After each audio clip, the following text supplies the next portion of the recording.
அஸ்ஸலாமு அலைக்கும் வரஹ்மத்துல்லாஹி வபரகாத்துஹு. பிஸ்மில்லாஹ் அல்ஹம்துலில்லாஹ்.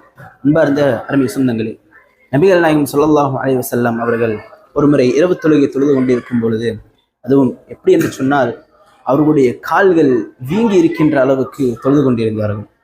இதை கண்ட ஆயிஷா ரலியல்லாஹு அன்ஹா அவர்கள் கேட்கிறார்கள், நபி அவர்களே, உங்களுக்கு தான் முன்பின் பாவங்கள் எல்லாம் மன்னிக்கப்பட்டு விட்டதே, பிறகு எதற்காக நீங்கள் இவ்வளவு கஷ்டப்பட்டு தொழ வேண்டும் என்று கேட்டதற்கு நபி ஸல்லல்லாஹு அலைஹி வஸல்லம் அவர்கள் கூறினார்கள், ஃபலா அன் அகூன அப்தன் ஷகூரா, ஐஷாவே, நான் அல்லாஹுக்கு ஒரு நன்றியுள்ள அடியானாக இருக்க வேண்டாமா என்று கூறினார்கள் என்றால், அன்பார்ந்த அருமை சகோதரர்களே, முன்பின் பாவங்கள் மன்னிக்கப்பட்ட ரசூல் ஸல்லல்லாஹு அலைஹி வஸல்லம் அவர்கள் இவ்வளவு அமல்கள், இவ்வளவு தாராளமான இபாதத்துகளை செய்கிறார்கள் என்றால் யோசித்து பார்க்க நாம் கடமைப்பட்டு இருக்கிறோம்.